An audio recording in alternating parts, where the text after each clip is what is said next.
Stage 1, pressing for flight.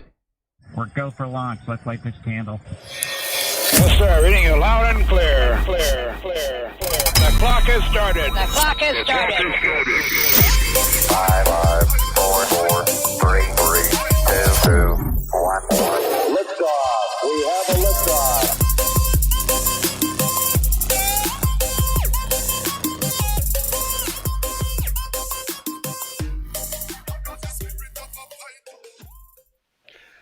And welcome to Pressing for Flight, live from the Space Coast, where the schedule clearly never holds. Did we lose Dustin? There we go. Now we got him. Hey, something I never do at the top of the show, but afterwards I always think I should. Hey, be sure to like and subscribe. And if you are an audio listener, leave a review wherever you listen and all that jazz. All right, this week we have with me Stephen, Mr. Kegel. Hey, it's Thursday. Hey, it sure is. We have Matthew, Mr. Jordan. I prefer the term Friday Eve, or just Friday Eve. I like that better. We have Matt, Mr. Cutshaw. Well, we have no launches this week. Yeah, we had somebody in the chat was like, where's the launch from? I think they thought we were streaming a launch. And we have Bekah, Mr. Penland. Where's your microphone? Hey. It's right here. That's what I thought it was. And this week, our guest is a local space fan, space nerd, weather whiz, photographer, Dustin Smith. What's up, guys? What it is. Glad to be on with y'all. Yeah, man. Me and Dustin, we talked for like an hour before. It was just, we were actually trying to get Hangouts working, and that was to no avail. But we had a great time talking, and I feel like we're gonna do just fine tonight. So you're actually already a graduate from University of Florida, right? Like you have a aerospace engineer degree, right? Yep, that's true. What is it about space? I always want to ask people this, but I don't like putting people on the spot. But why is it that you like space and not, I don't know, football or golf or something? Yeah, well, being a Gator, I like football too, but that's for a different day. Fair enough. So when I was 3 years old, growing up in East Orlando, Florida, literally 30, 40 minutes from Cape Canaveral, seeing the shuttles go up and knowing that there's people on that's always been inspiring. Yeah. To know that the land in which we dwell, not to sound like Shakespeare or something, right, but the land in which we dwell is not the finality, that there is something beyond where we're at. And it's just amazing that, less than 120 years ago, we couldn't even get off the ground. Yeah. And now we're putting, worldwide global internet with Starlink. Right. So that everybody can have a chance to go online, not just us who are fortunate enough to be close to a tower or have a fiber line in our yard or something. That's the best answer to that question that we've gotten so far. Thank you, Dustin.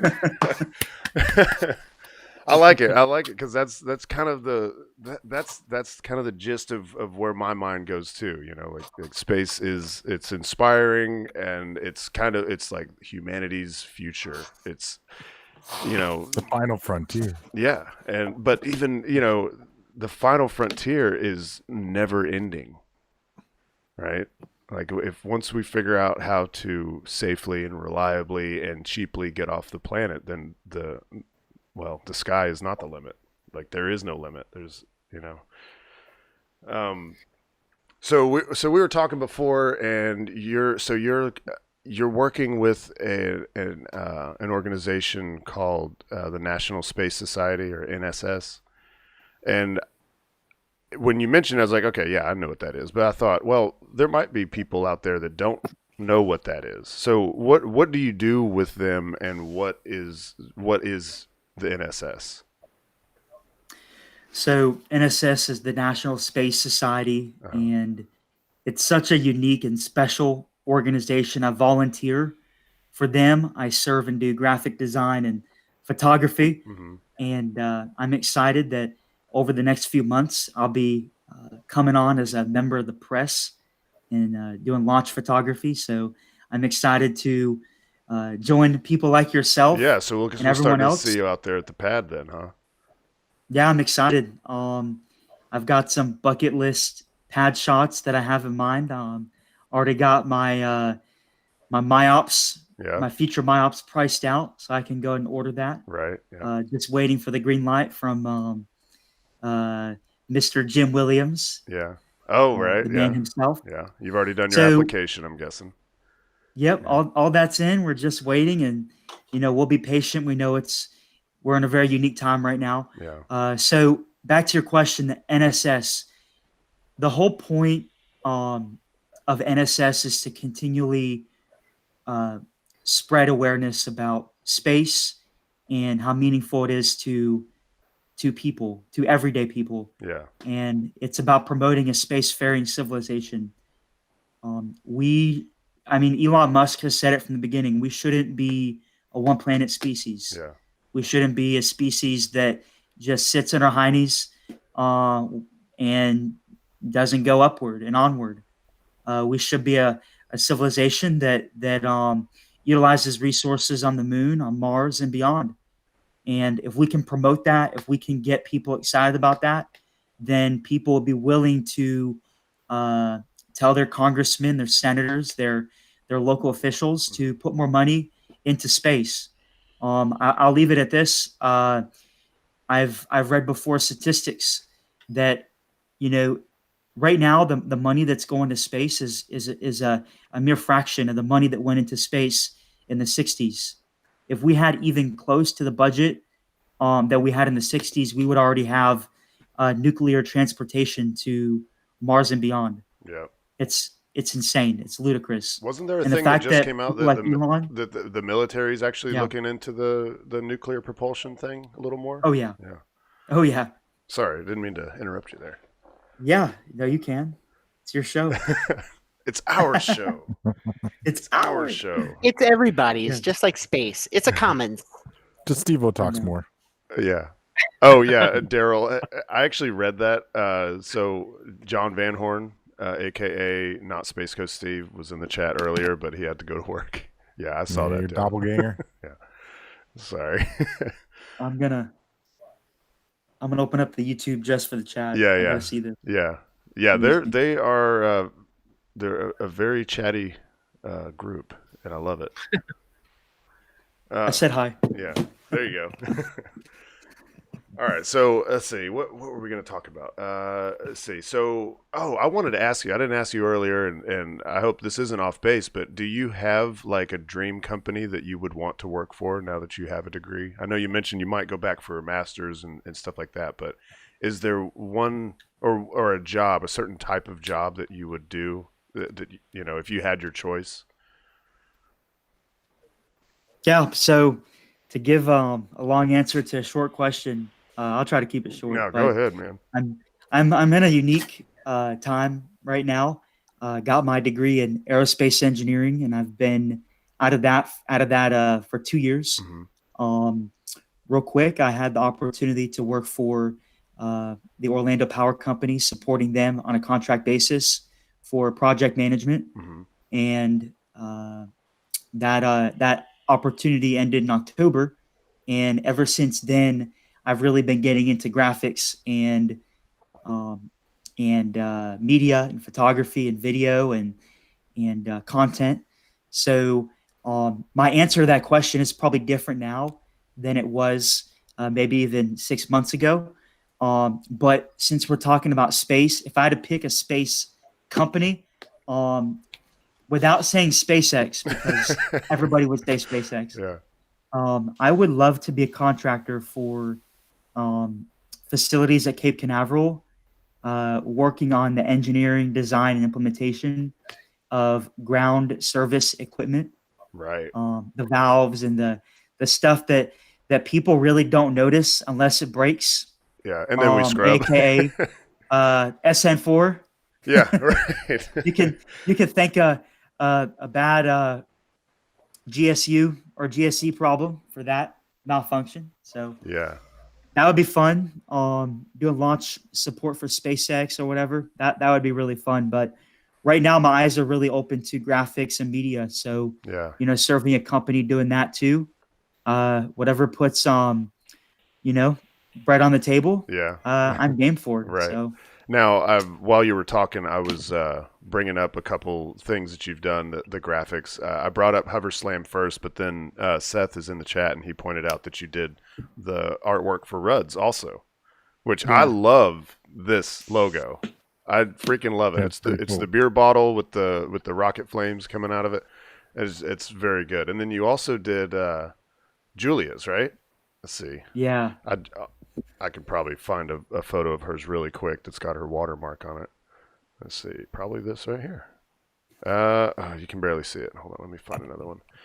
But it's got the like the silhouette of GoQuest. Oh, come on, Julia. Where's your... Give me something. Wait, maybe I need to go to her media tab. In the meantime... Technology. Oh, wait. Here we go. Yeah, there you go. Yeah. Oh, that's great. Yeah. Of course, the NASA spaceflight part, that was already their logo, but the signature with the little GoQuest. Oh, and then it's got the launch streak. I mean, it's a great logo. It's adorable and classy. Yeah. Yeah, because that's Thanks. Julia's thing is I mean, and she loves GoQuest. Like I don't think there's anybody that talks more about GoQuest. GoQuest doesn't get a lot of love because it's never on camera. It's the support ship. It's just kind of where everybody lives when they're out at sea. But that was a great addition. Was that? Did you guys? I assume you guys got together on what she was looking for. But like, do you want to talk about like how you come up with these and how you create them? Because I have zero idea on how like logos and stuff are made. Yeah, and in a similar vein, I also had the opportunity to do the branding and logo design for Gavin of SpaceX Fleet Updates. Oh, really? You did that too? So that's awesome. And if you look at Julia's logo, if you look at Gavin's, and you look at HoverSlam, they all kind of have this similar minimalist two-dimensional feel. Mm-hmm. And that's all done purposefully. Mm-hmm. Logo designs are meant to withstand the test of time. So having some sort of complicated 3D design, it may look good for a time, but you look at Coca-Cola, you look at Nike, it's always going to be NASA. That two-dimensional design. So when I'm starting off doing a design, first off, I think about who they are as a person, and what they want to establish for branding. Mm-hmm. And it's also important to think about how that person is useful. So when you're talking to Gavin, personally, I find his updates on returning fleet, whether they're bringing back a booster or a fairing, I find that very useful. Oh, absolutely. So I wanted his graphic, and you could probably find it on Twitter and show it off. Yeah, I've got it up right now. In fact, I didn't tell you this before we started, but there's one tab, or one of the thumbnails in here. You can click on that, and you'll see my screen. So if you ever, throughout the show, if you want to see what I'm showing, you can click on that thumbnail. You see what I'm talking about? Yeah. Down where everyone's thumbnails are? Okay. Yeah, there it is. That's awesome. And so I found that to be very useful. So I really wanted to put that on display. Same for HoverSlam. Yep. His original logo had a landing booster, so I wanted to kind of go off that and clean it up a little bit and make it something he could be proud of. That's what Brandon win HoverSlam. Mm-hmm. And the same goes for Julia. Right. Julia absolutely loves Go Discovery and Go Quest. Mm-hmm. So that was a must.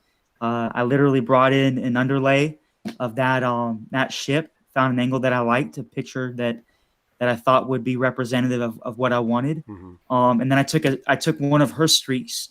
So it wasn't just a streak that I found online. It had to be one that she took. Yeah. And I just did a little drawing of that on Adobe Illustrator, and it came alive after several renditions. Mm-hmm. A logo never looks good on the first rendition. You have to iterate it and continually improve it until you get that final product. Yeah. So Dang, homie, man, you get deep with it, bro. I like that, man. yeah. Yeah, it's cool. How do you end up with I don't I don't know anything about making logos. How do you do the signature? Is that actually Julia's signature, or do you it's not just a font. I can tell that it's not just a font. So how do you do that? And I've seen others. You did one did you do Jared's? I did Jared Frankel's. Yeah, because it has kind of a similar look. Yeah, Jared Frankel. I think. Yeah. We're all familiar. Is that just you have one of those electric pins and you draw it out, or how how does it work? So, surprisingly, Julia's is actually a font that I found. It is a font. After hours and hours and hours of looking online, I finally found one that I felt would fit her personality.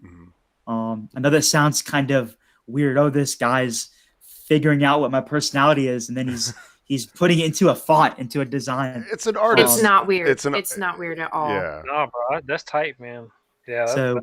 That's good stuff. But I can hand letter. So if you're out there and you need a photography signature, I offer different graphic design packages, and one of those packages a little more expensive, but I'll actually hand design your signature based on your signature. Or if you don't want to give me your signature, you just say come up with whatever you want. I'll try my best to be creative. So there you go. Okay, so that's actually a really cool plug. So I'm going to go back to your page. So if you use Twitter, I'm sure most people that listen or watch this show do. So follow Dustin first of all. But if you're interested in a cool watermark or logo or something, definitely hit him up. I just followed him. I thought I already did, but apparently I did not. There is a tendency a I'm lot bad of times. at Twitter. There's a tendency a lot of times because everybody's supportive and everybody retweets each other. So you see people a lot and you just assume you must follow them. And then lo and behold, you go to their page one day, you're like, oh. I'm like, what? Yeah. Oh, okay. I saw he was following That's me. true. I was like, man, I feel bad. Yeah. I don't need a logo for anything, but I want you to make me a logo so bad because I don't know. You might soon. We're Maybe. gonna get into Bekah's first couple outings as a rocket chaser. But we were talking earlier, and we were talking about photography, and we especially spent a lot of time talking about this photo right here, the streak shot over the exploration tower, and the story was great. I already told you that I wanted you to tell the story, so take it away. yeah, so I was actually having a conversation in January with Brandon Wynn. And we were talking about different spots, and he mentioned an opportunity he had to photograph a launch from the top of the exploration tower.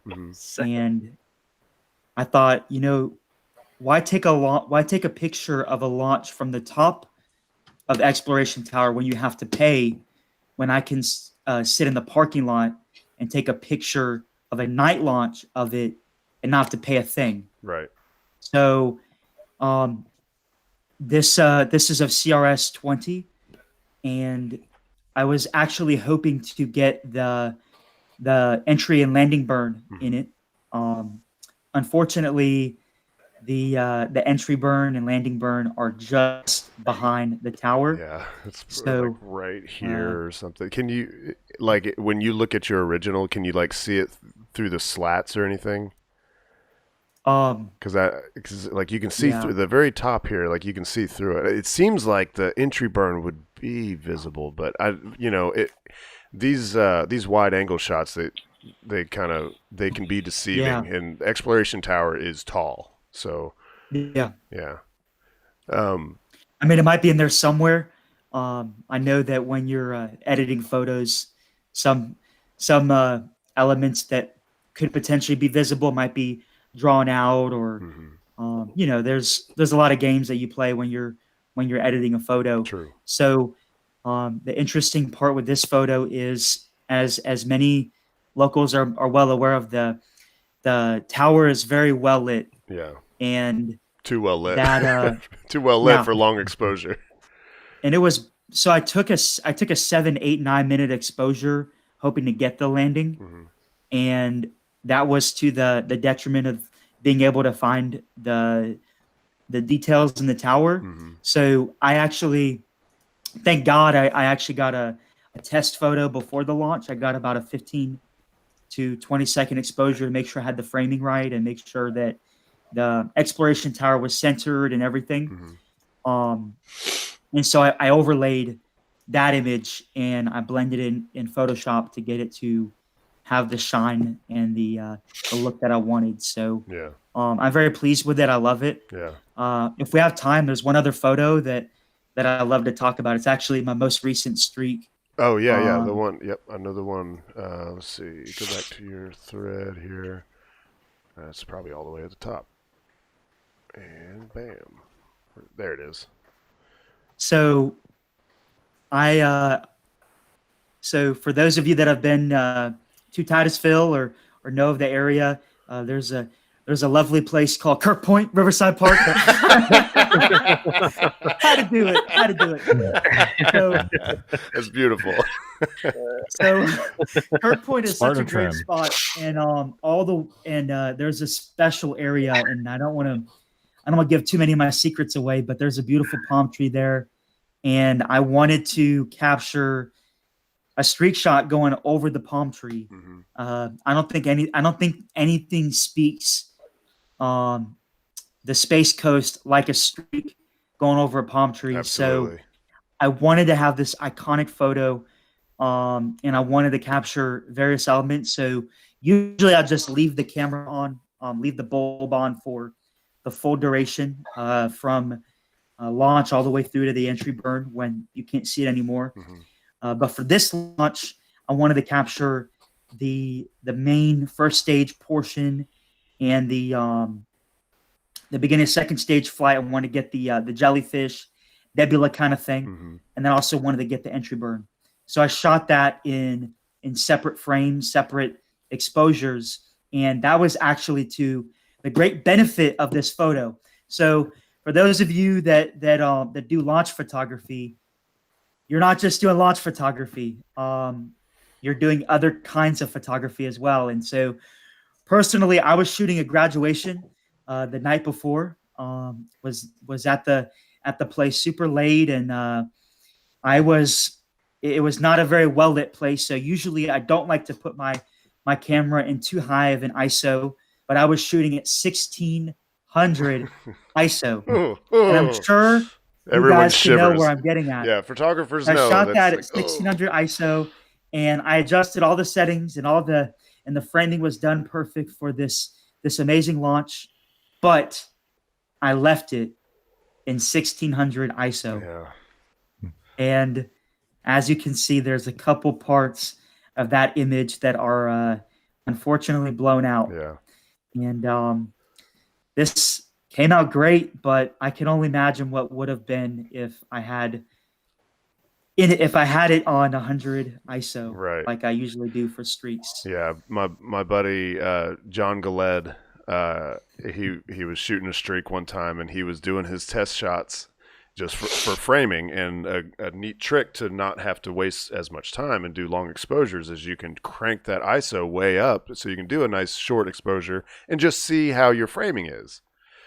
Well, he was up at like 12,000, and he forgot to change his ISO back down to 100, and he took his photo, and it was totally blown out. And it's so heartbreaking when something like that happens, because there's no amount of Lightroom or Photoshop or anything that is gonna bring those pixels back to anything but white. Nope, it's gone. Yeah. And now I will say this: the graphic designer in me wants to restore that image perfectly, but that would be doing a lot of cheating. And I would not feel disingenuous, comfortable yeah. putting that out as a photo. Right. Now, I'd be okay with, like, do your thing, but make it very apparent, like, hey, I was having some fun. I wanted to try to fix this image, and here was my attempt. I think that kind of stuff is okay. Yeah. Especially since you already had the original out. If you didn't have an original and then you just did that would be good. Yeah, it'd be disingenuous. All right, well, cool. Let's see. Was there anything else we want to touch on before we got to like news stuff? How's the weather? Oh yes, the weather. Yeah, the reason, like, I'd seen Dustin's stuff on Twitter before, and there's a lot of people that you'll see on Twitter, but the way that Dustin really got on my radar was before DM2. He put out this video before both launch attempts. He put out weather videos talking about like, basically he was going through the data and explaining things in a great way, like to someone like me, so that I could understand it, and kind of coming not really to a conclusion of whether or not they'd be able to launch, but kind of giving you all the information on what they're using to make that determination. And yeah, so, and I know you're not a meteorologist, but how is it that you have come about all of this information, and how is it that you understand it so well? So, without when we were on the phone, I kind of shared a little bit about when I was really young and I had a strong interest for weather. Growing up in Florida and experiencing hurricanes and all sorts of stuff, you kind of it's when you're an all-around science geek, weather's just one of those things that you get interested in. Yeah. And I've just really been interested in it, and working for the power company in Orlando and being part of the behind the scenes efforts for storms like Hurricane Michael, Hurricane Irma, and most recently the preparation for Hurricane Dorian, that thank God did not hit the coast of Florida like it was projected to Not early as on strong in that anyway. Yeah. that trajectory. Yeah. I mean, I know some places got maybe a little bit of hurricane force winds, but it could have been a lot worse. Yeah, we ended up having fun, right, Bekah? Dorian was actually kind of a fun experience for us. We went out to the beach, and for the first time in my life, I saw the water all the way up at the crossovers. And if you've ever been out at Cocoa Beach, you know that the water is usually quite a distance from those crossovers. And we got out there and we were just flabbergasted. Like, it was all the way, it was rushing. Like, you really didn't want to step too far away from the crossovers, because it would knock you off your feet. But I digress. Yeah. So having that interest in studying it and really, watching hours and hours of YouTube content about how to read Doppler radar, how to read weather maps, how to read soundings. There's a whole field of weather that you can get into. So you don't necessarily have to be a meteorologist in order to understand those things. That coupled with my aerospace engineering degree, I'm not gonna sit here and act like I'm some kind of science expert or weather expert, but if you can understand aerodynamics and the behavior of fluid and air and how wings work and stuff, then you kind of get a sense for how weather works too. Because really, when you want to make it as basic as possible, all weather is it's turbulent flow between hot air and warm air. So there's portions of the atmosphere that are hot, and then there's portions of the atmosphere that is cold, and there's a tendency to want to go to equilibrium. Right. So that's something very basic, and I could go on for hours on that. That could be a completely another episode that we could do here.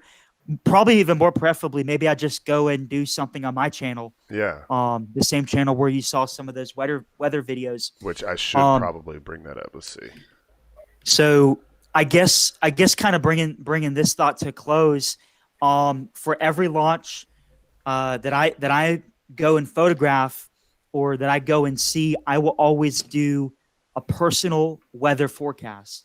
I will always analyze the weather models. I will always look at what the 45th puts out. I will look at multiple weather apps. I'll look at Ventry Sky. I'll look at Windy. These are just a couple weather models. You can go online. There's a great website called Tropical Tidbits, even when it's not. Oh yeah, I know about that. season. Yeah. Oh, You by can look the at way, that and- really quick, what's an easy way to find? Apparently, I haven't subscribed under my Pressing for Flight account because I'm pretty sure I subscribed under my personal one. Yeah. So my Is it Dustin now? Smith, Yeah, and I've filtered it by channels, and it's not. and there's probably hundreds of Dustin Yeah. Smiths. Yeah, there are. Well, So maybe we can. Oh, there you are. Bam. yeah, Subscribe. There it is. thank you. Yeah, so there you go. Hey, Search Dustin. for Dustin Smith and then filter by channels, and then you don't have to scroll too far, and you'll see his beautiful mug right there. Yeah, I'm wearing a NASA shirt. I always got one of those on. So, and as it got closer to DM2, I wanted to take my thought process for the weather, and I wanted to just film it. So everything I do personally and to myself, I just decided to record it with my Kind of just with record your OBS train of thought, sort of, right? and made a few graphics and put it out there. Wasn't expecting anybody to watch it, but you watched it. I watched and, it. Yeah, I was impressed. Other people watched it too. I mean, because that was the name of the game for DM2 was what is the weather doing? We didn't have any issues both days. We didn't have any issues with the rocket itself. No technical issues. No ground support equipment issues either. So I was like, oh, good. Someone can explain this weather stuff to me, because they give you a percentage, but it doesn't tell you much, But to have someone actually explain that was really good. I kind of think maybe you might think about doing one, at least maybe for the big launches, do like these weather videos. yeah. I think people might really enjoy that. Yeah, I would watch that. Yeah, definitely. I'm glad you dropped the link. Make sure you subscribe to that for Mars 2020. Yeah. In any major NASA launch, I'll make sure to throw one together. There you go. 32 days. 32 days. Yep. Can be good. And it is encapsulated now. It's not integrated with the rocket yet, right? No, Yep. not yet. But it is encapsulated. Like, are they hands off now? No, in early July they still have to add the power source, which is the plutonium. Oh yes. That'll be actually one of the last things that they do is add the plutonium before they officially are hands off. Okay. All right. Yeah, because they can't add the plutonium too soon. Right. Yeah. You don't want. Well, you just You never. need that for time travel You, too. you don't want plutonium just sitting on the pad. Yeah. Yeah, it's not with all that fuel and all. Yeah, it's just Even if it's a very stable form of plutonium that they use in RTGs. Yeah. Let's see. Okay, so I think we covered everything. Now we're gonna move on to like news stuff, but clearly, Dustin, chime in anytime you like. Oh, and I never showed. Will do. Here's the National Space Society website. I had it pulled up. Sorry, I forgot to actually show it on the screen. But it's space.nss.org, and they do like conferences and stuff, right? It was founded by Werner von Braun. Oh wow, it's been around for a while. Yes. Yeah, it's a very, very special organization. It's such an honor to be a part of it. Yeah, So that's really cool. Okay, so I just kind of wanted to show sort of what Bob and Doug are doing. DM2 is still underway. They've both been posting some photos. This is a really cool photo by Doug Hurley. Let's see. He's calling it a blue ocean swirl. Doesn't it look like the phytoplankton? You'll see those pictures of phytoplankton from space. It does. It looks like phytoplankton. I'm wondering what would have caused that big, because that's miles. It's pretty big. worth Oh yeah, of- hundreds of ginormous. miles. Yeah. I mean, well, they they typically, they light up when they're disturbed. Now, granted, this does look like a daytime picture, so I'm not sure that you would actually be able to see that, but it is what it looks like. And then, let's see, Bob Bankin took a shot just kind of looking out the window of the space station, and you can see the Dragon Endeavour right there. Nice. Yep. Neat. Pretty sweet. He's getting ready to go outside. Yeah, next week, I think. Yeah, next week. Next week, he's supposed to be doing his EVA, his extravehicular activity. This will be EVA number, I think, 7 for him. Mm-hmm. So, good and then this one, Doug took a picture of Baja California, or the Baja Peninsula. I'm not sure. I know Baja California is it's not in California. It's just the name of part. But yeah, that's a beautiful picture. That's actually looking north, right? So California would be over here, and then you're looking south, and this is Mexico. Of course, this is part of Mexico, the peninsula. But yeah, it's just really cool. And Emery Kelly, just because we all want to know when they're going to be coming back. Kathy Loiters. Actually, I think I've heard enough people say leaders that I'm starting to think it's supposed to be leaders. Does anybody know for sure? Has anybody ever met Kathy Leaders? It would make sense with the diphthong there. Okay. Well, anyway, they're still looking at early August for a return.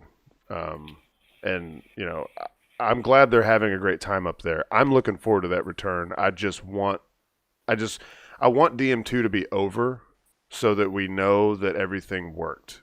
There's a lot of people expressing, that like re-entry makes them more nervous than launch, sort of thing. The parachute's been up there. We've seen it all work once. We've never seen it work with Bob and Doug on board. Yeah.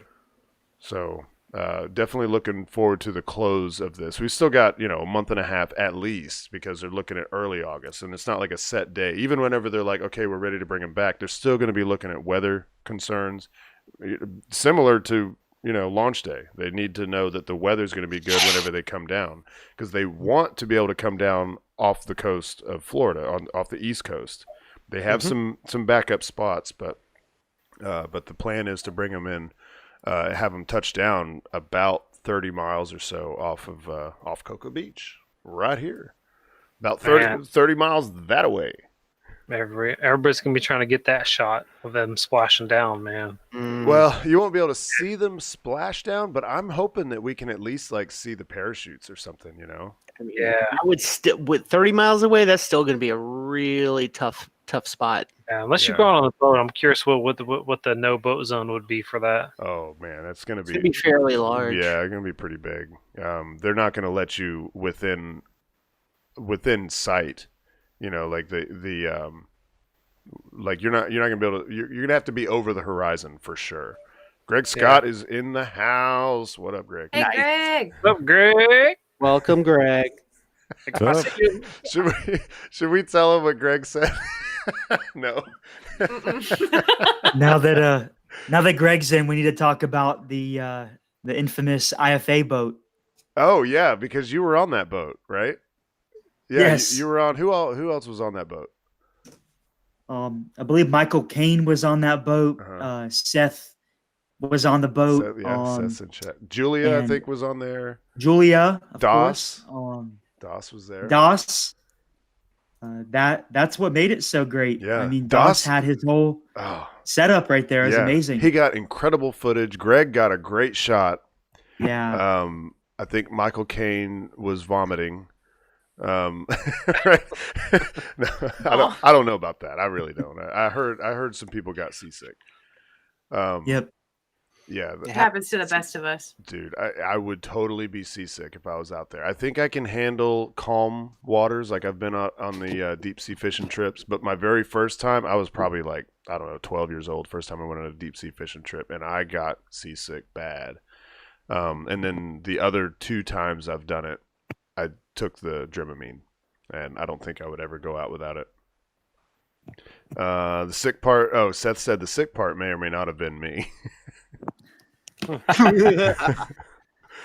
Let's see. Yeah. Continuing on. Okay, well, I guess that's it about DM2. So as of right now, we still don't know when they're coming back, but early August is what we're looking at. Early August looks about right, and it is pronounced leaders, by the way, per the Wikipedia page. Okay. All right. Well, we'll go with that. Kathy Leaders. So, yeah. are you guys going to try to photograph the DM2 Return? I'm going to try. I don't know what to expect. I've never seen a returning spacecraft before. They've always been on the West Coast, right? They've always splashed down in the Pacific. But on this one, whether they're coming from the Northwest or the Southwest, they're going to be coming over the state of Florida. And no, DM1 splashed down here. You're right about that. So yeah, we didn't see anything. Well, but they were much further offshore. No, they splashed down during the day. They came into port at night. But they did splash. But they were much further offshore. They were like 100 or more miles offshore for DM1. But this time it's going to be much closer. But I'm not sure. Like, I'm wondering, and I don't know if anybody can answer the question like with certainty. But I'm wondering if them streaking across this, like, when the capsule's like on fire, when they're going through their reentry regiment, interface. I would like to know if that's going to be visible from the ground, from here anyway. I mean, it'll probably be visible from somewhere. It should be visible from here. The closer you get to the Cape, the more you're going to see it. But then again, they're also going to be past the entry interface as probably about halfway across the state. Mm-hmm. Yeah. So you're going to get something. You probably see it better in Tampa if you're looking for the streak. Right. Yeah. I'm trying to think of my Kerbal days. I haven't played Kerbal in a long time, but like from the point that the spacecraft is on fire to not being on fire, and then how far downrange you go at that point, and it's pretty far. Go ahead, Dustin. So Declan, if you're out there from Flight Club, if you're out there, figure out what the trajectory is going to look like, and let us know if we can see it. Yeah. I don't know if he listens to the show. Tweet him. That would be awesome. Yeah, actually, yeah, I'll tweet him. Yeah, I do talk to him. Like, he's coming to town, and he's a really cool guy. Yeah. So I think that I could at least get him on the trail. Which he's probably already thinking about it, honestly, because people want to see that. Because somebody's gonna be able to see it, I think. And that would just be super cool to see that photo. It'd be even cooler if I could get that photo. Yeah, assuming clear skies. Right, of course. Yeah, gotta have them clear Time of skies. day is going to have something to do with it too. I mean, if the sun's in the general direction of where they are, you're not going to see jack nothing. Yeah. Nope. Okay, so let's move on. So what day was this? Monday. Bekah and I had a very long day because we found out that sometime Monday the solid rocket boosters for the first SLS rocket were going to be coming in to Kennedy Space Center. That's all we knew. So train chasing. Yeah. Was there any security or anything? Or they're just I mean, two guys in the front of the shuttle wagon chugging along? I'm sure wherever it was parked overnight. I don't know where it was parked overnight. I have an idea. There's a train yard over in Titusville, but I also saw a photo by Ben Cooper of it rounding this turn and about to go over the bridge. So I don't know where it was parked overnight, but I knew it was going, and so Bekah and I both had Monday off, and I was like, so I'm going to be chasing down this train. Do you want to go? And of course it's like, she had to work really late, and it's like, well, what time, and blah blah blah. And I'm like, okay, well, what if we leave at like 7:30 a.m.?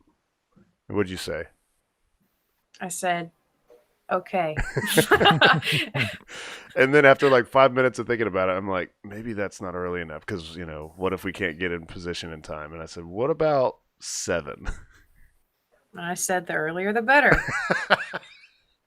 Honestly, I was at work till 3. Yeah. I didn't go to sleep till 4:30. The earlier the better. You don't say no to adventure. Yeah, that was her thing. She said, "So you mean it's going to be an adventure?"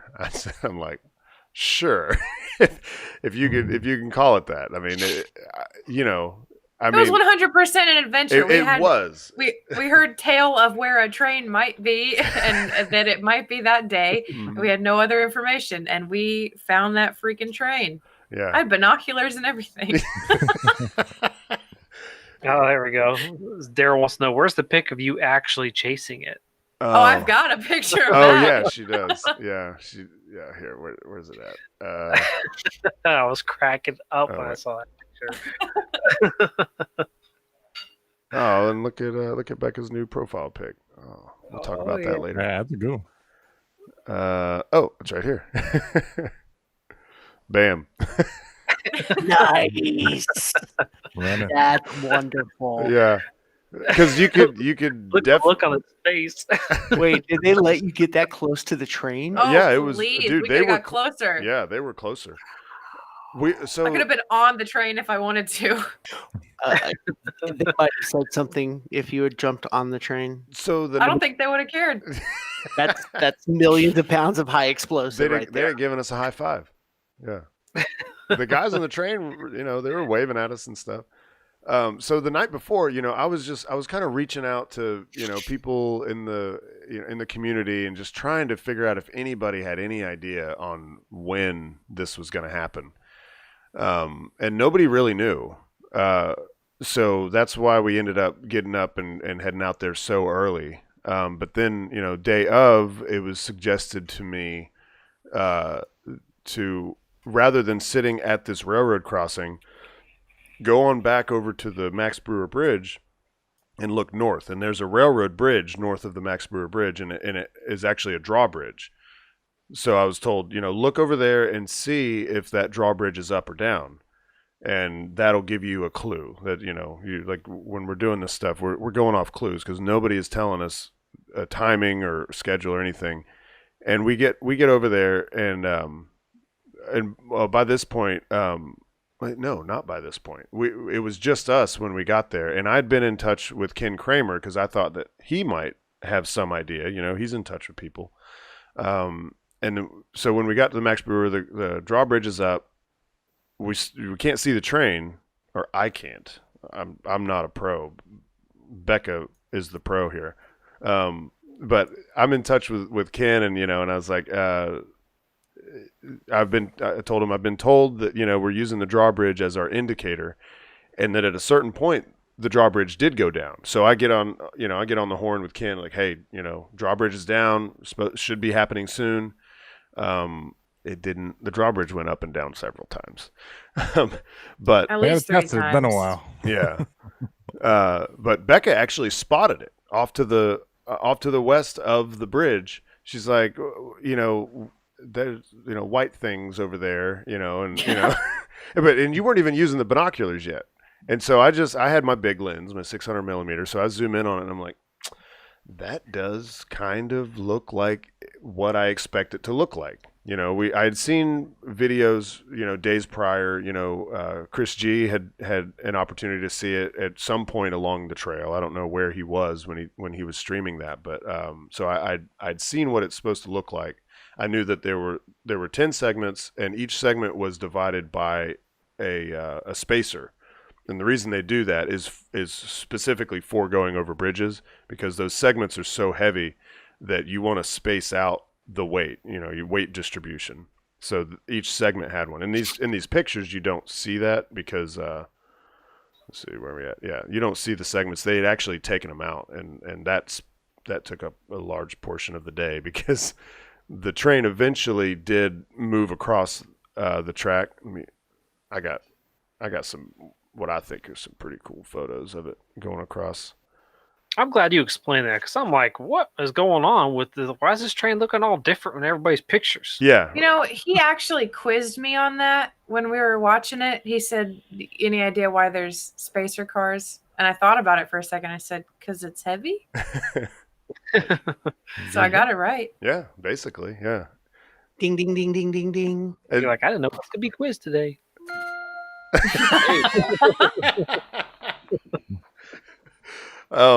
I really like this photo because it's just Space Coast. You know, you got some people out there having fun on jet skis, and then you have this train with rocket parts going That over. dude's hair is really cool in the picture too. Yeah. That's why I chose that specific frame, because I probably got like 10 or 15 of them, but that one I just love the way his hair was flying. Yeah. So Amazing. what? Sorry, Dustin. Go ahead. No, I just think it's amazing. The fact that these boosters or these booster segments will be put together, and we're going to see a new rocket fly with these. So it's special. Man, this is such a cool place, right? The Space Coast there's no place else on Earth that you can see this kind of stuff. Mm-hmm. I mean, there's places you can see rockets and stuff, but a place that's like a cool beach town kind of feel, and the rocket stuff, you know, it's such a neat place. So once it had crossed that bridge, we knew we wouldn't be able to see it at all anymore. So we went back to our little spot at this little railroad crossing, and we just kind of waited. And we were there for a little while, and a very nice man that was, I don't know if he worked for like the railroad or if he was with NASA or you know what his job was. He was probably a contractor, but he saw us there, and he just stops on the road and rolls his window down, and he says, "You guys know it's going to be at least a couple hours, maybe 3 hours or more." And we're just like, "Thank you for giving us some kind of clue." He's like, "Yeah, we've got to do this thing. We're going to bring it. There's a little rail yard over here, and we're going to use that rail yard to remove those spacers." It's like, okay, well, that's definitely going to take a while. So cool. We had an opportunity to go back into Titusville and get something to eat, just kind of, waste some time before we came back. And even once we got back, it was still like another 2 or 3 hours. It ended up being longer than what he had estimated. I think he told us that at like 1:00, and the train actually came through at like 5, I think. So, it wasn't that much longer, another hour. And when you're doing this kind of stuff, another hour is not that bad. Yeah, right. Yeah, because like when you're chasing, boosters, coming into port and stuff like that, it's a waiting game. You spend a lot of time waiting, and you get to meet a lot of cool people too. There was a couple guys out there that worked with the NASA Public Affairs Office, and actually right before the train came through, it got real populated around there. Like some of the train workers were there, and then there was another NASA employee. I want to say he was like a safety officer or something. Somebody that Ken knew, and they were kind of talking it up and stuff. But that was kind of our indicator that it was okay. Like, the question all day was like, okay, well, first of all, are they going to let us stay here? And second, if we get photos, are we allowed to post them? But the fact that he was there and he was totally okay with, I mean, even when the train was coming down the track, I was able to stand in the middle of the track to a certain point. At a certain point, I'm like, so is it time? He's like, yeah, you're getting pretty close. Let's beat it. Not like leave the area, but get off the track. But it was cool, like, because he was able to let me get this shot. I wanted to get a straight on shot with the train, and so that was kind of neat. That's cool. Yeah, that was pretty sweet. Yeah, so there was official. That made me feel so much better. That there were official people there, and they were fine with us being there. I mean, I'm able to tell them, yes, I'm with Next Horizon Spaceflight, but that's not always enough. They might be like, well, get on out of here. But they were okay with us being there. Yeah, so that was cool. Was there anything else? Let's see. Was there anything else that we needed to add?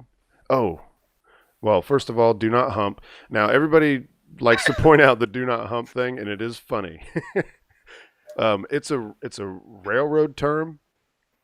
Can anybody already explain it? Because I'm not sure I can explain it that well. It's a railroad term. You see trucks that say "do not bump" or "do not push" on them.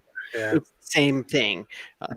It's a method of sorting cars where they'll like bump them, and then they'll they'll roll freely, and actually under them they say do not allow rail car to roll freely or something like that. I don't have a zoomed in picture in this tweet. I'm sure I have one, but I'm not going to go through my photos and find it. But it says don't let this car roll freely, basically, because these are loaded. Blow up.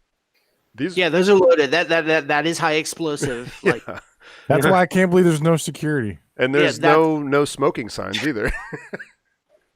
well, I mean, they are secured inside of those tubes. Yeah. So. I mean, I'm sure if there was, any riffraff or something, they would have had, they would have been prepared. Who? Yeah, who? Yeah, I don't know. Who, the railroad guys? Big dudes, yeah. When I was in the Navy, I was at an active shipyard, and they were actually tearing apart submarines at the shipyard, and they would take the reactor compartment, and they don't there's nothing they can do with that because it's all irradiated. So they just take the entire reactor compartment and they put it onto a train car, and then they take it out in the middle of the desert in I think like Idaho and just leave it there. And they have a place where they just dump those. While they are in transit, at least through the shipyard, there are guys with M16s walking next to it, and there's snipers on the roof, and there's all this security to make sure that nobody's messing with the nuclear waste. Yeah. Yeah, there was nothing like that here. We didn't see that at all. Oh, wait, That no. was close enough. We did keep hearing a bird that sounded like someone's stepdad whistling for them to come home. It was like, I can't do it, but it sounded like a human being. It wasn't your typical. It was more like. Just like a stepdad. So yeah, just like a stepdad. Like Mine's only stepdad. Like my stepdad. I don't know. It makes me think of my old stepdad when I was a kid. But yeah, there really wasn't. I don't know. Maybe there was more security than we realized. We just couldn't see him. Yeah, we couldn't see him. Get that close. There was no security on that thing. You're running across the tracks and right next to it. No. Yeah. When they're moving like nuclear stuff or anything like that, like no one's allowed within like 20 feet of anywhere. It's crazy. Yeah. By the way, if they have a sniper post set up and you notice it, don't look at it. Okay. That was what I learned in the Navy. Don't look at the sniper post. Okay. Well, I figure you have to look at it first to notice it, but then never look at it again. If you do that again, we're gonna shoot you.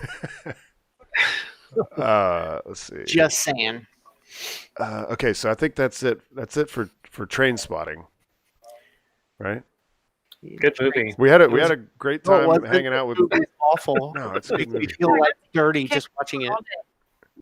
We had a really good time hanging out with Ken Kramer. I love that dude. I liked him before I even moved here. Like, he was one of the people that I always looked forward to during the NASA press briefings after missions. He always asked great questions. So it was cool to be able to hang out with him all day. And I did ask him if he was interested in coming on the show, and he said anytime.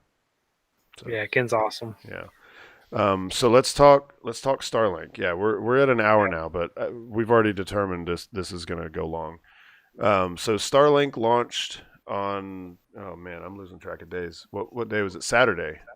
Yeah. Yeah. So Saturday, Starlink launched. It was the 9th batch, and we already have the 10th batch coming up next week. So before the next show, the 10th batch should launch. And let's see, I think I have these in order. Yeah, so there's the launch. This is one of my pad shots. Very noisy up here. I wasn't 100% pleased with this, but I like the composition. But yeah, it's tough. I went a little bit darker on my exposure, and when you do that and you try to bring up some of the background, I got 260Ds and they're okay with low light, but you try to bring up something like this, it's tough. It gets noisy. So here, I'll show you. I'll pull my pants down here. look at this. Look at the noise. Look at the noise. Oh, Daryl mentioned the dust and scratches filter. That was on the. Yeah, I don't know. That might. I should try using that on some of these. Thank you, Daryl. I'm gonna give that a shot in Photoshop. Are you talking about a UV filter? No, dust. No. In post. Gotcha. Remember that post I made about my streak shot where it was like totally ruined by the hot pixels, and then I used. I do use denoise. Daryl just mentioned denoise. It's noise reduction or whatever in Lightroom. If you turn it up too much, your image ends up looking like a cartoon. So you just kind of have to find that balance. But anyway, yeah. So after the mission, Matt headed on out to the port whenever the twins got back and got some great shots from the newly reopened Exploration Tower. And Ken Kramer was up there with me. Ken Kramer was there. And they had the tarps on it. And it almost seems like they put the tarps on it when the fairing is in good health. Because the last time they came back, when they came back like really early in the morning, there was one that had a tarp on it, and that one was intact. And then there was one that had no tarp, and that was the one that was all busted up.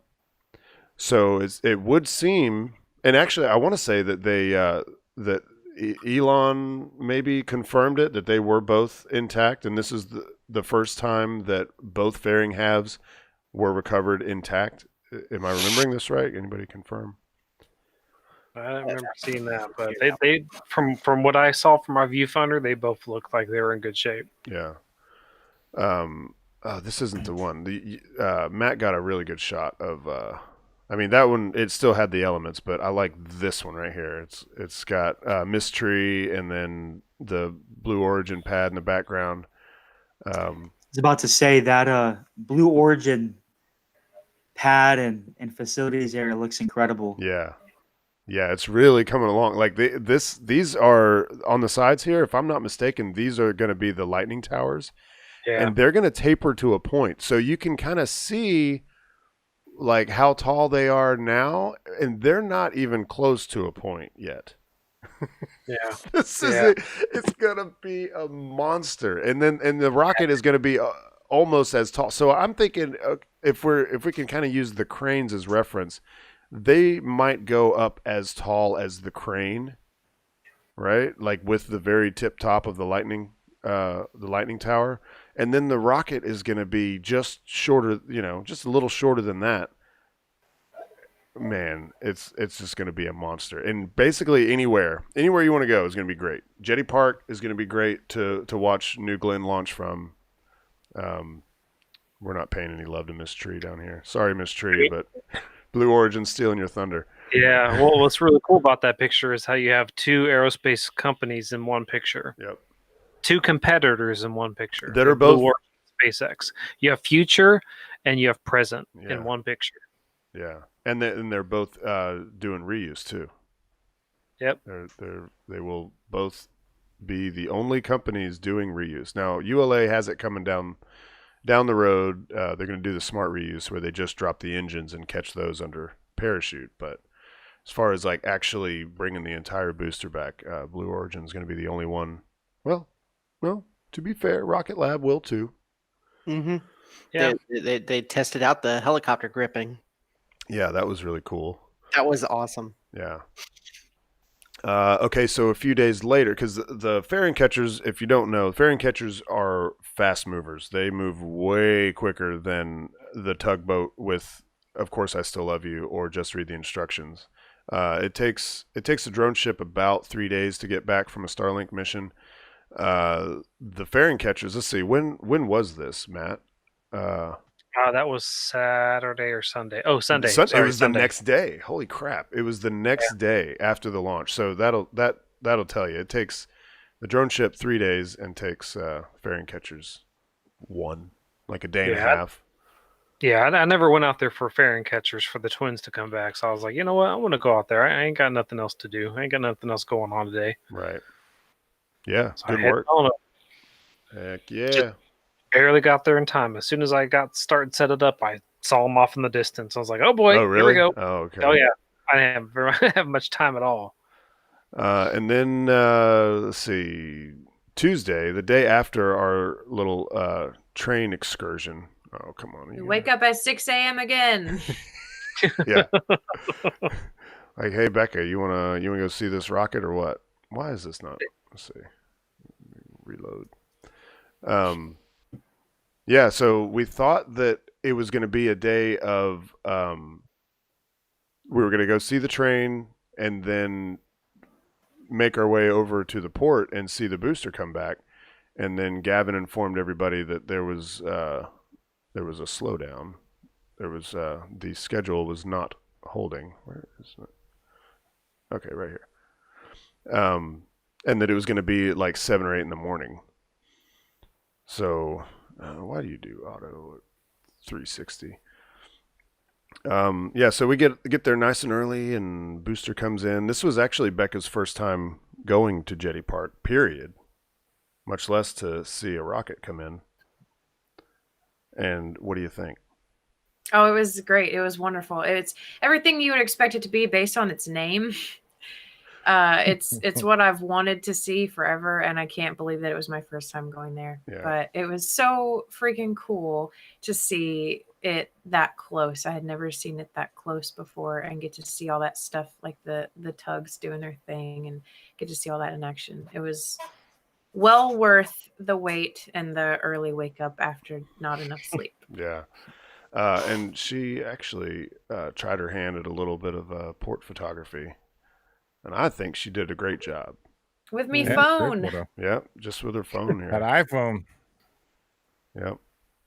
And this, folks, if you've never been to the port for a booster return, like pictures never do justice, because your focal length, which is how narrow or wide the shot is, it doesn't really tell the story for how close you are. But I don't think I could quickly figure out how wide the channel is, but it's only halfway across the channel, and that channel is maybe a couple football fields, So you're maybe 100 yards at most from this rocket, and you really get a sense of how big these things are and the power they have.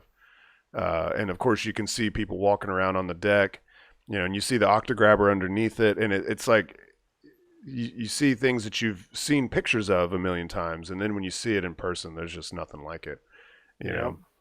And it's you kind of think about all these scorch marks and stuff. Like, this booster has been through it, And this was the third mission for this booster. The first two were CRS 19 and 20. So NASA used this booster twice, and then SpaceX used it for this Starlink mission.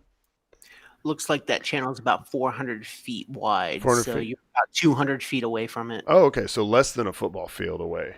Yeah. Oh, very cool. Yeah, it's amazing.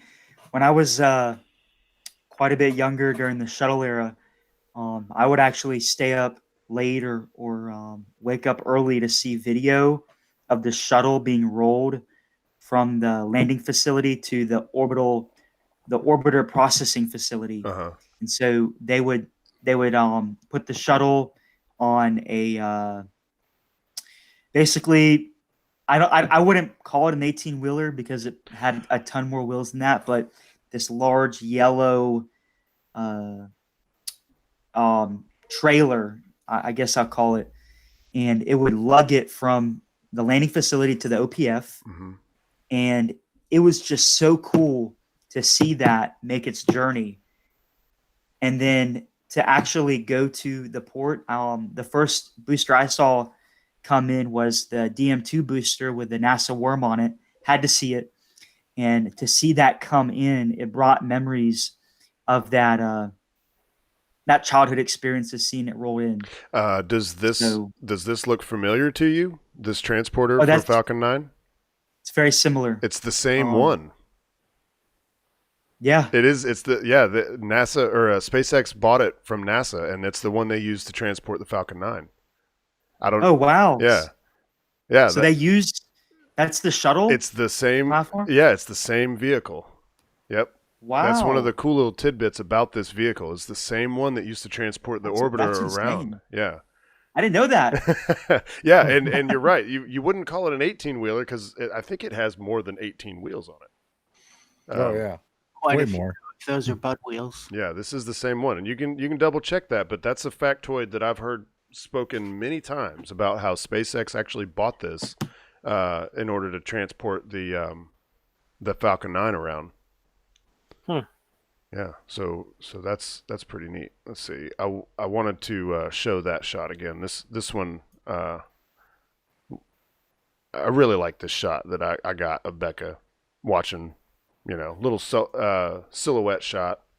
Nice. Somebody watching Very the nice. booster. Let's see. Continuing on with Starlink, this was interesting. This little tidbit that SpaceX put out, that they have booked more than 100 spacecraft to fly as a rideshare on Starlink missions. Now, you guys remember back, it was like October or September of last year, that they mentioned that they were going to start doing this rideshare program, like super cheap, do a rideshare. It's like a couple $1 million to do it. And I don't know about you guys, but I was quite mistaken on how that was going to work. I thought that they were going to have flights booked and they were going to hopefully fill them up with a bunch of ride shares. I didn't realize that they were like, hey, we're going to be flying a bunch of Starlink. So if we can book any extra payloads on there, then let's do it.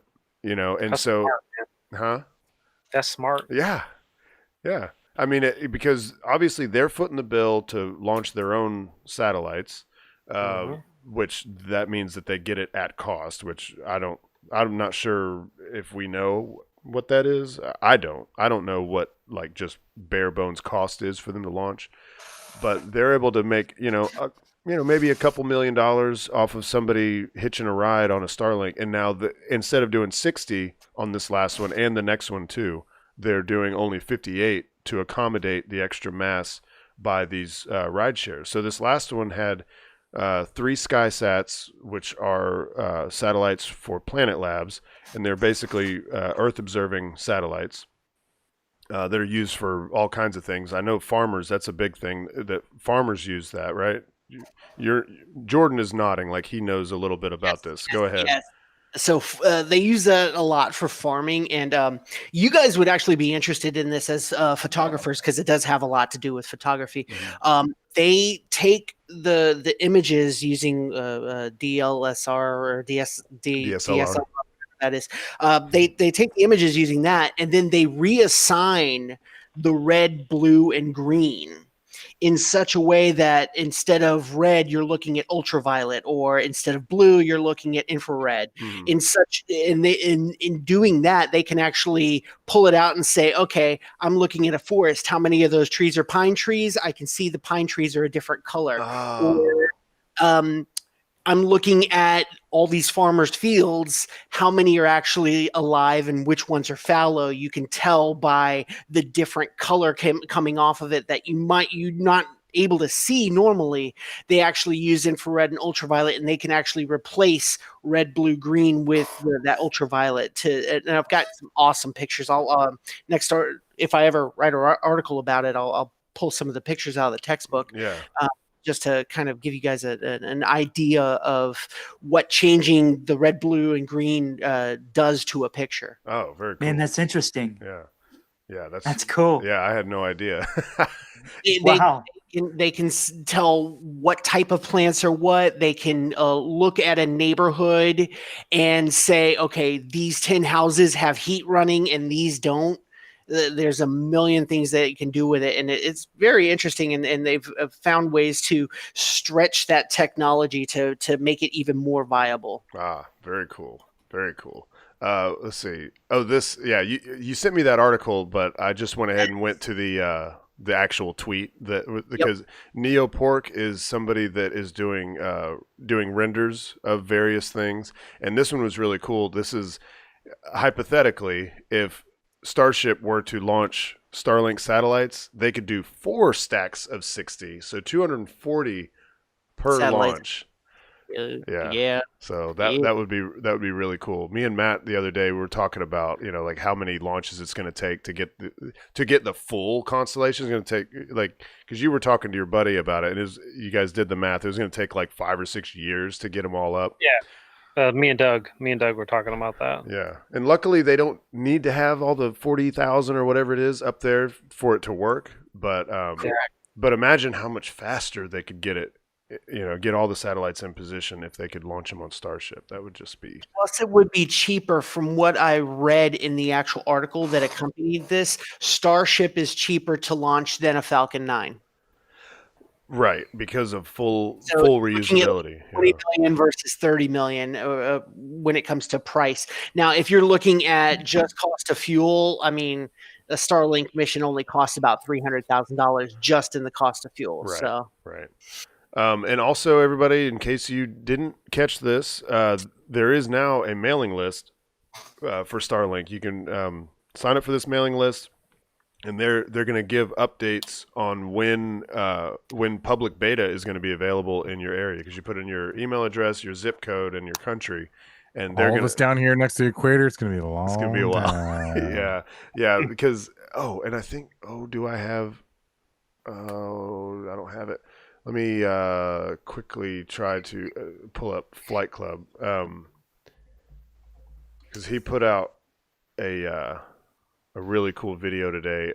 There it is, right at the top. Oh wait, no, that's not it. Where is it? Oh, here it is. Yeah. So this is showing all of the Starlink satellites that are in their final position. And this is what the coverage looks like. And this is why you can't have global coverage just yet. And these orbits, they shift towards the west just as time goes on. So yeah, at a certain point, California could have coverage, but then after a while, it's going to get to the point where it can't, because they haven't filled in all these planes yet. So once they get enough of these Starlink satellites up, they'll have all of these planes covered. And the reason, you can see why it's easier to cover, like they mentioned, the northern U.S. they're hoping to have covered by the end of this year, because you see how they're clustered up around the top, right? Because just that's the nature of these orbits when, the Earth is round, by the way. Are you sure? The Earth is a ball. Good to know. Yeah, the Earth is in fact a ball. It is. And it's more of a potato shape, but yeah. Well, true. Yes, Yeah. it's an oblique sphere. Is that right? Am I saying Oblique that spheroid. right? Seth said, "Wait, what?" Yeah. So this is why we don't have complete coverage yet, because they don't have the entire globe covered. But the northern latitudes are actually going to be easier, because because it takes fewer to get it done, because they're Because they bunch up at the top there. Seth, you can't fall off the edge. All the military's there with the boats and all that. They won't let you. There's an ice wall. You can't get past that it. and the ice wall. the ice wall. It's like Game of Thrones. Yeah. You just need a blue dragon to come by and melt it out. Those are easy to come by. Just like ice walls. So go to starlink.com, just the main page. You can sign up for that mailing list, and they'll let you know when beta is available. I want it. I'm anxious to find out how much it's going to be a public beta tester. I will do it if it's affordable, because it's not going to be time to ditch cable just yet. But I would love to be a part of that. You're It's a good step. You're never going to want to ditch cable. I hate to tell you. Internet? It's not going to be as good as. There is no way it will be good as Hardline. Okay, well It's possible. That's interesting. That's true. Wait, did I not? There is an article. Oh, I didn't pull it up. There's a bunch of articles actually coming out. So the FCC has some money that they need to give out, and the goal is to get low latency internet to rural areas, and they have to be under 100 milliseconds on their ping. 100 milliseconds. And they have like a month to prove it. And SpaceX says that they're aiming for less than 20. And I know we've talked about this before, and I know, Kegel's got some insight because, he works in this industry, doing fiber and stuff. But they seem off the radio waves. I mean, most of our stuff is radios. Right. There's like theoretically, there's no way you can get it fast enough. A radio, you can't break the laws of physics. So there's going to be a limit. There's no way it's going to be under 20. Radio waves can only move as fast speed Because of that's light. all they're using is radio waves. It's not like some mythical Right. Of course. thing. Of course. There's only so. And also it has to travel from the ground. Go through their goes through the satellite network down to the ground station, Through a then hub, out to the pipe, yeah. and then vice versa. It's gonna. And I'd they like to see what kind of ping they are going to have, though. I'm very interested because of the. I don't know. I'd guess. I don't know. I mean, Maybe the best 40-50.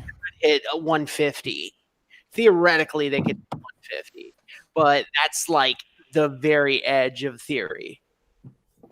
Right, yeah. Seth brings up a good point, but radio waves moves faster in a vacuum because when you're sending radio waves along the ground, they have to go through the atmosphere. Yeah, and yeah, but it's only 200 miles up. When it's up there, yeah, it's quicker, but it still has to. But it still has to get down to your receiver. You got to send back up. There's still air, and a lot of it. I'm not a pro. All I know is that I couldn't imagine them making this bold claim without having some evidence on their side that they know. For regular satellite like HughesNet and all that, anything under 100 is totally awesome. Right, and if they're just trying to beat conventional satellite, they're gonna do it. I mean, I have no doubt. Right, but you're not gonna beat a fiber connection to your house. You're gonna get a 2 millisecond ping. No, not. You're not gonna happen. Line is always going to be faster than anything you can do with a radio. I want to see. Okay, yeah. SpaceX believes it can easily beat the 100 millisecond funding cutoff, and they have. Oh, okay, yeah. Let's look at the art. I'd rather see the Ars Technica article. Because the headline tells you right there. The FCC has serious doubts that SpaceX can deliver latencies under 100 milliseconds. So, I mean, you're in smart company. FCC obviously knows a thing or two about this sort of thing, but SpaceX seems to think that they can do it. And this goal of beating this 100 millisecond threshold has to include all the ground stations and actually to the end user. It can't you can't just go from radio to radio or like from satellite to ground to the station. base station. Right. That's always going to be faster. And then once you go back out, right. Reminds me, I was doing a little extra research on the why they started the first flight of the Starlink satellites was version 0.9. Mm-hmm. They actually, that version of the satellites don't have the ability to talk in between satellites. Right. And I don't think that the ones that are currently flying do either. No, the ones that they are currently flying do have the KU band ability to communicate with each other. Oh, okay. But another thing to think about though is the receiver for this thing. They are saying that it's going to be on your roof, and you point it at the sky, and it is communicating with the satellites. Like it doesn't have to go through a ground station to get to you. Correct. Is my impression. Who doesn't got a ground? When you're on your computer and you go google.com. I understand that little disc is going to go. It's going to send the signal to the satellite, and then it's going to come back down to the satellite, hit the base station, go out to the internet. No matter what, it always has to go out to the internet. Because how are you going to get anywhere? Oh, I see what you're saying. Yeah. So unless you just want to talk to or just you're pinging the server room at SpaceX, then yeah. Right. Okay. Right. So okay, because your receiver at home is going to communicate directly with the satellites, but the satellites have to go back relay to the ground station. Yeah. Okay. So you got up, down, up, down, up, down, up, down, multiple up, down. times. Yeah. Yeah. Well, that's what's going to slow it down. Tell you that. Well, I can't imagine them just bold-faced lying. Like we think we can hit less than 20 milliseconds. They got some kind of trick up their sleeve, and it's not. There's no way they're going to get less than 20. It's not going to break the laws of physics, obviously. Mm. Well, I'm so glad that you feel so strongly, so that one day you will either be able to be like, "I told you so," or "Oh, Or maybe they'll do it in a small test phase and actually do it once, but there's no way it will be Like- in a full system. Like everybody's. with, that's what with everybody's gonna hundreds of experience. thousands of people on it. There's Right. It'd be the souped up version that's the show car version as opposed to the version that they sell in the showroom. Right. Yeah. Right. Yeah. and you're gonna have everything gonna be perfect. Harry said it'll Like still you're not be. gonna be able to just. He said it'll still be better than Australian internet. Mm-hmm. Oh, I mean, it'll still be better than like most DSL connections people in the rural area. You know, even in the U.S. Yeah, no it's rules. It's still gonna be better. No rules, just right. Hey, Harry, do you guys have Outback Steakhouse down there? I can't imagine you do. Greg's with you. Greg's with you, Kegel. Greg said his money's on you. I got a little insight, but whatever. Oh yeah, okay. We need to kind of start bringing this to a close. I think we're at a record time right now, but we did want to show the MOMO launch failure. Unfortunately, they did not make it. Yeah, rockets aren't supposed to flip. Yeah, it almost looked hopeful right there for a second. It's like it kind of straightened back out. Elon says orbit is hard. Yep, orbit is hard. Yep, he said he's got mad respect for anybody that can make orbit. So yeah, that was one that we were all looking forward to and rooting for, and it did not make it, unfortunately. I don't know much about this rocket. Does anybody have anything that they can add to this? Because I was following it, but I don't know much about MOMO. It's a smaller rocket that I do know. Yeah, it's a sounding rocket, right? That company started by making sounding rockets, and they've moved up into the orbital class now. Other than that, I haven't really seen. I think it wasn't a very large rocket. MOMO was not a very large satellite. Yeah. Okay. Well, then the other thing I have some good news and some bad news. The good news is there's a really cool photography opportunity where Venus will be occulted by the moon, meaning that Venus is going to pass behind the moon from our perspective. And I was like, oh boy, that means I need to get up really early tomorrow because it's supposed to happen early in the morning. And then I found the visibility chart. That's the bad news. Yeah. These shapes right here. Yeah. If you're up here in like northeast Canada in a certain strip of land, you're good. If you're up here northeast Russia, you're good. Otherwise, well, I guess a little bit of New England will be able to see it. Putin will go out and watch it. Oh, there's a solar eclipse today, Harry says. I did not know that. Yes, there was. Oh, there was? Is. Sorry. Yeah. Is. For Asia. Yeah. Yeah. So We all missed it, guys. yeah, so get over there. Should have been in Asia. Oops. Okay, I think that's a show. Does anybody else have anything we need to add? Nope. Thank you, Dustin. This has been great, man. You're an awesome guest, man. I've had a lot of fun with you. Yeah, man. Yeah. We'll definitely have to have you back, and we'll go into more detail about any of the number of things that we said we could totally go into more detail about. Thanks to For sure. Thanks Chat. for having me on. Yeah, absolutely. It's been a pleasure. Greg, Harry, Daryl, Stephanie, Greg! the whole chat gang. The whole gang has been in chat. Thank you very much, everybody. And like, subscribe, all that stuff. Follow us on Twitter. You see everybody's individual Twitter accounts. I'll bring up Dustin here. He's Dustin the Now on Twitter. And thanks everybody for coming along. Play us out. Shutdown sequence initiated. Shutting down. Pow.